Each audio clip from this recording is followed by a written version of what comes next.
നമ്മുടെ മഹാനടൻ മമ്മൂട്ടി ഒരു വലിയ മാർക്സിസ്റ്റ് അനുഭാവിയാണ്. CPM അദ്ദേഹം മെമ്പറാണോ ഇല്ലയോ എന്ന് എനിക്കറിയില്ല. CPMൻ്റെ പാർട്ടി മെമ്പറാണോന്നും അറിയില്ല. പക്ഷേ CPM ഇതിൻ്റെ വളരെ അനുഭാവിയാണ്. ഇടതുപക്ഷക്കാരനാണ്. CPMൻ്റെ ആളാണ്. കൈരളി TV-യുടെ ചെയർമാൻ സ്ഥാനത്ത് ഇരിക്കുകയാണ്. ഒരുപാട് നാൾ കൊണ്ടിരിക്കല്ലേ, വർഷങ്ങളായിട്ട് തുടങ്ങിയപ്പോൾ മുതൽ. അപ്പോൾ അദ്ദേഹം ഈ ഇടതുപക്ഷ മന്ത്രിമാരുമായിട്ടും, അതായത് ഈ CPM മന്ത്രിമാരുമായിട്ടും മുഖ്യമന്ത്രിയുമായിട്ടൊക്കെ വളരെ വലിയ അടുപ്പം വെച്ച് പുലർത്തുന്ന ഒരാളാണ്. കഴിഞ്ഞ ശനിയാഴ്ച നമ്മുടെ മഹാനടന് തോന്നി ഈ വയനാട്, അതായത് ചൂരൽമലയിലും അതുപോലെ മുണ്ടക്കൈയിലും ഉരുളുപൊട്ടി ഒരുപാട് പേര് മരണപ്പെട്ടല്ലോ. അതുപോലെ ഭവനരഹിതരായ ഒരുപാട് പേരുണ്ട്. അവർക്കൊക്കെ വീട് വെച്ച് കൊടുക്കുന്ന ഒരു വയനാട്ടിൽ ഒരു പ്രോജക്റ്റ് വന്നല്ലോ. ആ വീടൊക്കെ വെക്കുന്നത് ഊരാളുങ്കൽ സൊസൈറ്റിയാണ്. അപ്പോൾ അവർ ഏതായാലും ഇത് ഗവൺമെൻറ്റാണ് ചെയ്യുന്നത്. ഗവൺമെൻറ് ചെയ്യുകയെന്ന് പറഞ്ഞാൽ നമ്മുടെ എല്ലാവരുടെയും പണമാണ്, അല്ലാതെ ആരുടെയും മാർക്സിസ്റ്റ് പാർട്ടിയുടെ പണമൊന്നുമല്ല, പാർട്ടിയുടെ പ്രോജക്റ്റുമല്ല ഇത്. അപ്പോൾ അവിടെ ആ വീട് വെക്കുന്ന സ്ഥലം അതായത് ഒരു ടൗൺഷിപ്പാണ് അത്. ആ ടൗൺഷിപ്പിൻ്റെ നിർമ്മാണം അതൊന്ന് കാണാനായിട്ട് ശ്രീ മമ്മൂട്ടി അവിടെ എത്തി. അവിടെ എത്തിക്കഴിഞ്ഞപ്പം അവിടെ ഈ DYFI നേതാവായിരുന്ന K. റഫീഖ്, അയാൾ ഇന്നിപ്പോൾ വയനാട് ജില്ലയുടെ CPMൻ്റെ സെക്രട്ടറിയാണ്, ജില്ലാ സെക്രട്ടറിയാണ്. അയാളും അയാളുടെ നേതൃത്വത്തിൽ, ചുവന്ന ഉടുപ്പൊക്കെ തന്നെ ഇട്ടേക്കുന്നത്, അതുകൊണ്ട് സംശയിക്കത്തില്ല, അയാളും അയാളുടെ നേതൃത്വത്തിൽ കുറേ DYFIക്കാരും CPMക്കാരും ഒരുപാട് പേരുണ്ട്. അവരവിടെ വരാൻ കാരണം മമ്മൂട്ടി ചെല്ലുന്നത്, മമ്മൂട്ടി ആരെയും അറിയിച്ചിട്ട് പോയതല്ല എന്ന് പറയപ്പെടുന്നു. അവിടെ ഇവർ വരാൻ കാരണം ഇതിന് തൊട്ട് മുമ്പ് MA ബേബി അവിടെ വന്നിട്ട് പോയി. നമ്മുടെ CPMൻ്റെ ദേശീയ സെക്രട്ടറി MA ബേബി അവിടെ വിസിറ്റ് ചെയ്തിട്ട് പോയി. അപ്പോൾ അദ്ദേഹത്തിനെ സ്വീകരിക്കാനും അദ്ദേഹത്തിനെ കൊണ്ടു നടക്കാനും ഒക്കെ ആയിട്ടാണ് ഈ റഫീഖിൻ്റെ അനുയായ കൂടുള്ള ആളുകളും അവിടെ എത്തിയത്. അപ്പോൾ നോക്കിയപ്പം മമ്മൂട്ടി വരുന്നു. മമ്മൂട്ടി വന്നപ്പോൾ ഈ റഫീഖ് മമ്മൂട്ടിയുടെ കൂടെ അങ്ങോട്ട് നടന്നു. ആളുകളെയൊക്കെ മാറ്റി നിർത്തുന്നതൊക്കെ അങ്ങോട്ട് മാറ് ഇങ്ങോട്ട് മാറ് ഇതെല്ലാം പറയുന്നുണ്ടെല്ലാം, അതൊക്കെ കാണാം. അങ്ങനെ ഒരു അല്പനേരം മമ്മൂട്ടി അത് സഹിച്ചു. അതിനുശേഷം പതുക്കെ ഇയാളെ വിളിച്ചു പറഞ്ഞു, നിങ്ങൾ എൻ്റെ കൂടി ഇങ്ങനെ നടക്കണ്ട, നിങ്ങൾ എൻ്റെ കൂടൊപ്പം ഇതുപോലെ നടന്നു കഴിഞ്ഞാൽ നിങ്ങൾക്ക് വേണ്ടിയാണ് ഞാനിവിടെ വന്നതെന്ന് തോന്നുന്നു. ഇത് ജനങ്ങളുടെ പണം കൊണ്ടുണ്ടാക്കുന്ന പ്രോജക്റ്റാണ്, അല്ലാതെ പാർട്ടിയുടെ അല്ല.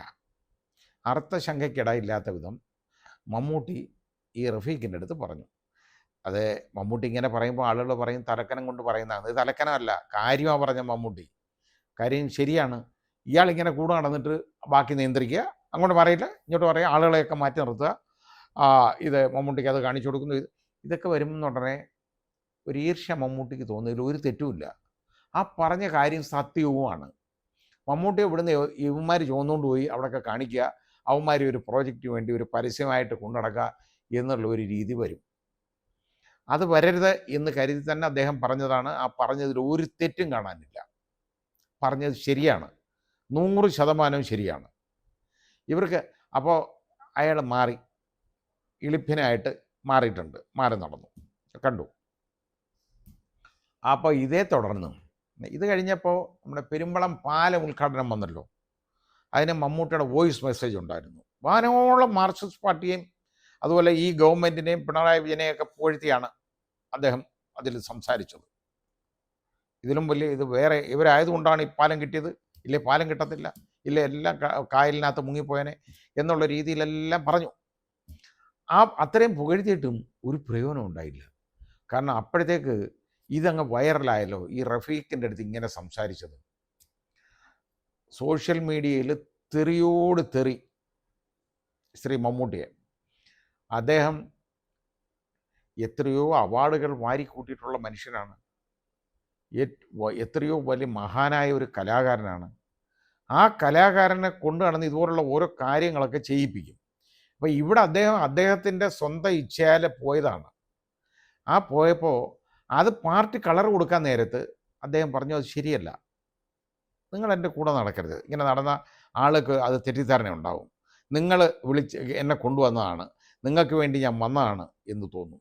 ഞാൻ ജനങ്ങൾക്ക് വേണ്ടി വന്നതാണ്. ഇത് പാർട്ടിയുടെ പ്രോജക്റ്റൊന്നുമല്ല, ഇത് ജനങ്ങളുടേതാണ്, ഇതൊക്കെ പബ്ലിക്കിൻ്റെതാണ്, അതാ ഞാൻ കാണാൻ വന്നത് എന്ന് പറഞ്ഞു. ആ പറഞ്ഞതിൽ എന്താ തെറ്റ്? ഈ മമ്മൂട്ടി ചീത്ത വിളിക്കുന്ന വിവരം കെട്ടവന്മാരെ ചിന്തിക്കണം. ഡിവൈഎഫ്ഐക്കാരും SFIക്കാരും അല്ലെങ്കിൽ അതുപോലെ CPMകാരുമാണെന്ന് പറഞ്ഞാൽ എന്ത് തെണ്ടിത്തരവും വിളിച്ച് പറയാമോ? ആലോചിക്കണ്ടേ? ഇതുപോലൊരു മഹാനായ മനുഷ്യൻ, ഒരു വലിയ മനുഷ്യനെ അദ്ദേഹം അവിടെ നല്ല മനസ്സോടുകൂടി ചെന്നു. അത് ഇവർക്ക് ക്യാഷ് ചെയ്യാമായിരുന്നു. പക്ഷേ ഇത് തിരിച്ചടിച്ചു. കാരണം ആവശ്യമില്ലാതെ ഇദ്ദേഹത്തിൻ്റെ കൂടെ എടുത്തുകൊണ്ട് നടക്കാൻ പോയി. അങ്ങോട്ടും ഇങ്ങോട്ടും വലിയ വലിയ വലിയ നിർദ്ദേശങ്ങളും ഒക്കെ കൊടുത്തു കഴിഞ്ഞപ്പോൾ അദ്ദേഹത്തിന് അത് ഇഷ്ടപ്പെട്ടില്ല. അദ്ദേഹം അത് പച്ചയ്ക്ക് പറഞ്ഞു. അത് മനസ്സിൽ തോന്നിയ കാര്യം മനസ്സിൽ വെച്ചുകൊണ്ട് പെരുമാറുന്നതിൽ നല്ലതല്ലേ പറയുന്നത്. ആ പറഞ്ഞതിൽ എന്താ തെറ്റുള്ളത്? അത് കഴിഞ്ഞിട്ട് ഇങ്ങനെ സോഷ്യൽ മീഡിയയിൽ ഇതൊക്കെ വന്നു കഴിഞ്ഞപ്പോൾ മമ്മൂട്ടി റഫീഖിനെ വിളിച്ചു എന്ന് പറയുന്നു. ഫോണിൽ വിളിച്ചിട്ട് ഞാൻ നിങ്ങളെ ആക്ഷേപിക്കാനൊന്നും പറഞ്ഞല്ല, ഇത് ഇങ്ങനൊരു തോന്നൽ അല്ല അതിന് കുഴപ്പമൊന്നുമില്ല എന്നുള്ളതാണ് റഫീഖും പറഞ്ഞത്.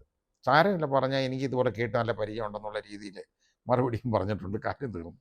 എന്നിട്ട് റഫീഖ് തന്നെ ബാക്കി ആളുകളെടുത്ത് ഒരു അപ്പീൽ, അനുയായികളെടുത്ത്, അതായത് അണികളോട് ഒരു അപ്പീലും കൊടുത്തു. അത് പറഞ്ഞു, അതായത് അദ്ദേഹം നല്ല രീതിയിൽ പറഞ്ഞാൽ അല്ല, മോശമായ രീതിയിൽ പറഞ്ഞല്ല, എന്നെ ആക്ഷേപിക്കാനൊന്നും പറഞ്ഞതല്ല എന്ന്, അതുകൊണ്ട് അങ്ങ് വെറുതെ വിടണം മമ്മൂട്ടിയെ എന്ന് ഒരു അപ്പീലും കൊടുത്തിട്ടുണ്ട്.